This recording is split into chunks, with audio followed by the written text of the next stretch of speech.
Tak terasa bulan demi bulan telah berlalu. Dokter menyatakan jenis kelamin anakku adalah laki-laki. Segala persiapan sudah kami lakukan untuk menyambut kehadiran jagoan kami. Pada suatu malam, aku merasakan sakit di bagian perutku. Aku berpikir, apakah ini yang namanya tanda-tanda akan melahirkan? Lalu ku beritahu pada suami, dan saat itu juga suami membawaku ke rumah sakit. Dokter jaga pada malam itu dengan sigapnya memeriksaku. Lalu akhirnya aku pun harus dirawat malam itu. Aku pun diantar menuju ke kamar pasien. Sampainya di kamar, ternyata ada satu orang pasien yang juga akan melahirkan. Aku merasa sangat kasihan dengan ibu itu. Dia menangis dan merintih kesakitan sepanjang malam. Lalu suamiku mengobrol dengan suami ibu itu. Ternyata ibu itu sudah 3 hari menginap di rumah sakit. Dan selama itu juga ibu itu merintih kesakitan. Dokter sebenarnya sudah menyarankan agar ibu itu segera dioperasi. Tapi ibu itu menolaknya dengan alasan dia ingin melahirkan anaknya secara normal. Walhasil, ibu itu harus menahan rasa sakit yang begitu lama. Sampai suatu malam, terdengar suara bising dari balik tirai ibu itu. Ternyata suami ibu itu memanggil beberapa perawat, karena istrinya sudah tidak sanggup lagi menahan rasa sakit.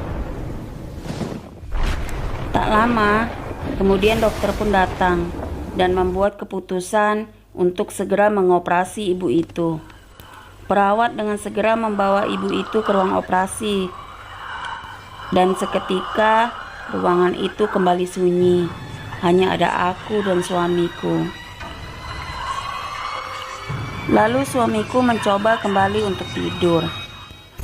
Tapi entah kenapa mataku ini sudah tak mau lagi terpejam. Aku masih terpikirkan dengan ibu tadi. Aku harap proses operasinya berjalan lancar. Di saat pikiranku sedang membayangkan keadaan ibu tadi, tiba-tiba aku mendengar seperti ada suara anak kecil yang sedang ketawa sambil berlari-larian.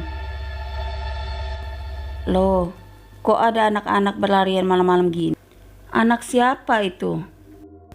Tapi setauku, anak-anak tidak ada yang boleh masuk ke area sini. Apa mungkin ada ruangan rawat inap untuk anak-anak di sekitar sini? Aku mencoba untuk berpikir positif. Lalu tiba-tiba, aduh, rasa sakit di perutku datang lagi.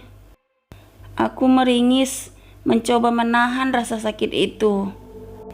Di saat sedang bergelut dengan rasa sakit, tiba-tiba aku melihat ada bayangan yang melintas di balik tiraiku.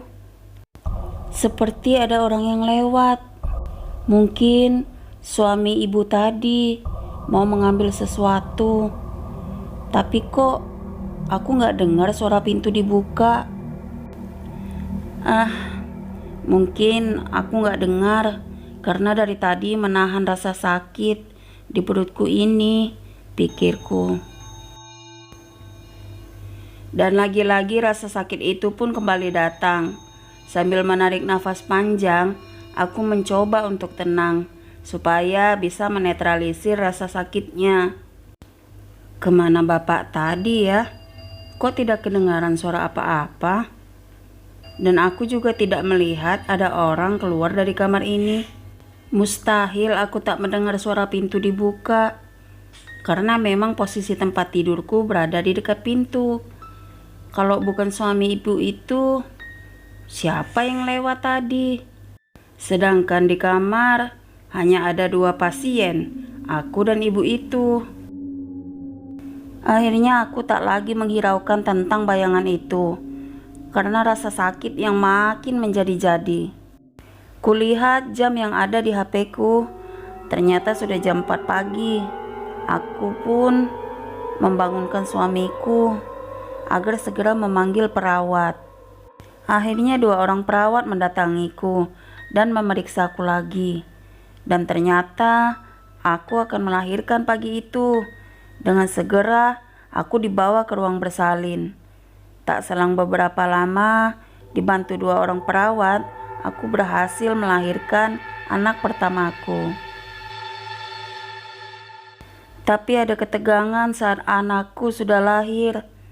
Anakku diam, tidak menangis, dan tubuhnya pun membiru. Dengan wajah panik, segera perawat-perawat itu membawa anakku. Aku hanya bisa terdiam. Aku tak tahu mau dibawa kemana anakku. Apa sebenarnya yang terjadi? Ada apa dengan anakku? Begitu banyak pertanyaan-pertanyaan di dalam otakku yang aku tak tahu harus kutanyakan pada siapa, karena saat itu aku hanya ditinggal sendirian. Ya Allah, selamatkanlah anakku. Aku berdoa dalam hati. Di saat pikiranku dipenuhi tentang apa yang terjadi, ada sekelebat bayangan hitam yang melintas. Dengan perasaan yang berdebar, aku berharap sosok itu adalah perawat. Tapi setelah beberapa menit, tidak ada seorang pun yang datang menghampiriku. Karena rasa penasaran, akhirnya aku pun memanggil sosok itu. Aku berharap itu adalah perawat.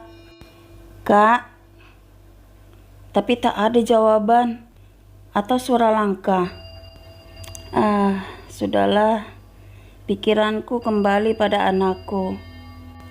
Dan bayangan itu lewat lagi.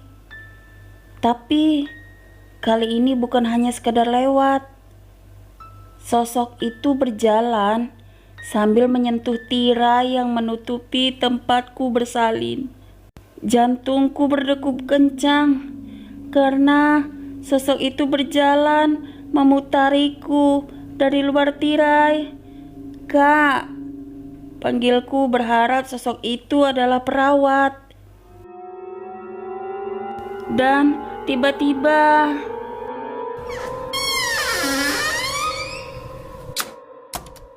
suara pintu dibuka dan terdengar suara 2 orang perawat yang membantuku melahirkan tadi. Kedua perawat itu langsung menghampiriku. Bagaimana dengan keadaan anakku, Kak? Alhamdulillah, sehat, Bu. Sekarang lagi diurus sama perawat yang ada di ruangan bayi. Suami ibu kami suruh di sana dulu ya, untuk melihat proses bayi ibu. Kak, sebelum kakak berdua kembali ke sini, apa ada perawat yang masuk ke sini? Tak ada, Bu. Karena yang bertugas di ruangan ini hanya kami berdua. Aku pun terdiam. Tapi dalam hatiku bertanya-tanya, siapa yang mengelilingiku tadi? Kalau memang ada orang yang datang, pasti ada suara pintu ataupun terdengar suara jejak langkah. Tapi aku tidak mendengarnya sama sekali. Tak lama setelah itu aku pun dibawa kembali ke ruang perawatan. Setelah sampai di sana, lagi-lagi aku ditinggal sendirian. Aku kembali teringat pada anakku. Bagaimana keadaannya? Kenapa suamiku lama sekali? Tiba-tiba aku terkejut karena aku melihat ibu yang tadi malam akan dioperasi sesar. Oh, ternyata operasinya sudah selesai. Alhamdulillah, sepertinya prosesnya lancar. Ibu ini benar-benar kuat. Baru saja habis menjalani operasi, sekarang sudah bisa berjalan dalam hatiku. Tapi ngapain ibu itu berdiri di dekat jendela? Seperti lagi memikirkan sesuatu. Tapi saat itu mataku terasa sangat ngantuk karena tadi malam aku memang tidak bisa tidur. Tak lama aku pun terjaga dari tidurku karena mendengar suara suamiku. Lalu aku pun langsung bertanya, bagaimana keadaan anak kami? Suamiku bilang kalau anak kami harus dirawat beberapa hari lagi karena ada sedikit masalah. Sedangkan aku sendiri sudah bisa pulang. Perasaanku jadi sedih, ada rasa cemas, dan tak sabar ingin melihat anakku. Rasanya hati ini sangat berat apabila harus pulang tanpa membawa anakku. Akhirnya aku dan suami memutuskan untuk menunggu di rumah sakit sampai keadaan anak kami membaik. Lalu datang seorang perawat yang meminta suamiku untuk ikut dengannya karena ada dokumen yang harus diisi. Aku menoleh ke arah tempat tidur yang ada di sebelahku. Kemana ibu tadi ya? Apa dia pergi untuk melihat anaknya? Tapi kenapa barang-barangnya sudah tidak ada lagi? Apa mereka sudah boleh pulang? Sudahlah. Aku mencoba memejamkan mata. Aku mendengar seperti ada bangku yang ditarik. Spontan, aku langsung menoleh ke arah suara itu. Tapi tidak ada apa-apa. Lalu, aku mendengar seperti ada suara tangisan. Lalu aku pun menoleh ke arah suara tangisan itu. Ternyata, aku melihat ibu itu lagi. Dia duduk di kursi yang ada di dekat kasurnya. Tapi dia duduk membelakangiku. Sepertinya ibu itu sedang bersedih. Kenapa tiba-tiba ibu itu ada di situ? Padahal perasaanku tidak ada siapa-siapa di kamar ini. Apa dari tadi ibu ini di toilet? Ngapain juga lama-lama di toilet? Bu, ibu kenapa? Aku mencoba beranikan diri untuk bertanya, tapi tidak ada jawaban. Ibu itu masih saja terus menangis. Tiba-tiba, suara pintu dibuka. Ternyata suamiku sudah kembali. Aku kembali menoleh ke arah ibu itu. Tapi ternyata ibu itu sudah tak ada. Kemana perginya ibu tadi? Rasanya aku ingin bercerita pada suami, tapi tidak ada keberanian saat itu. Malam itu pun semakin larut. Aku dan suami pun sudah terlelap. Lalu, aku mendengar suara tangisan lagi. Dan sepertinya itu suara ibu tadi. Aku melihat ke arah suamiku. Ternyata suamiku masih tertidur pulas. Tiba-tiba ada sekelebat bayangan hitam yang melintas. Tapi aku tidak bisa melihat siapa yang lewat tadi karena tertutup oleh tirai. Aku mulai merasa takut. Jantungku berdegup kencang. Tubuhku mulai berkeringat dingin. Mulutku tak bisa bersuara, rasanya kaku. Tak lama kemudian suamiku terbangun. Haus katanya. Tapi aku belum berani untuk bercerita karena tak mau suamiku jadi merasa takut juga. Lalu suamiku kembali untuk tidur. Tiba-tiba ada suara tapak kaki yang berlari terdengar begitu jelas, diiringi dengan suara anak kecil yang tertawa. Suara itu terdengar dari luar kamar, seperti suara anak kecil yang kemarin aku dengar. Dan kali ini ternyata suamiku juga mendengarnya. Dengan sigap suamiku membuka pintu dan melihat keluar. Ternyata tidak ada siapa-siapa di luar sana. Karena memang saat itu sudah sangat larut malam, jadi suasana memang sudah sangat sunyi. Tak terasa ternyata hari sudah pagi, dan hari itu kami mendapatkan kabar gembira bahwa anak kami sudah boleh dibawa pulang. Perawat meminta suami agar segera menyelesaikan administrasinya. Tak perlu waktu lama, suami segera pergi untuk mengurus semuanya, dan aku sendiri lagi saat itu. Lalu aku mendengar seperti ada yang membuka keran di toilet. Aku terkejut. Siapa itu? Lalu keran itu tiba-tiba mati. Aku memandang ke arah pintu toilet. Aku sangat penasaran, siapa yang ada di dalam.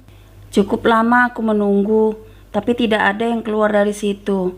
Siapa yang menyalakan keran tadi? Aku merebahkan tubuhku dan membelakangi arah toilet. Aku mencoba tak memikirkan kejadian tadi. Mana mungkin ada hantu siang-siang gini, pikirku. Bu, astagfirullahalazim. Aku terkejut mendengar ada suara dari belakangku. Langsung saja aku menoleh. Ternyata yang memanggilku adalah ibu yang dioperasi waktu itu. Loh, ibu masih di sini? Tanyaku. Lalu ibu itu hanya mengangguk. Sebenarnya aku merasa heran. Kenapa tiba-tiba ibu ini bisa berada di belakangku? Apa memang ibu ini belum pulang? Apa ibu ini yang berada di toilet tadi? Tapi aku tetap mencoba untuk tenang. Gimana kabar anak ibu? Tanyaku. Tapi lagi-lagi ibu itu hanya diam saja sambil memandangiku.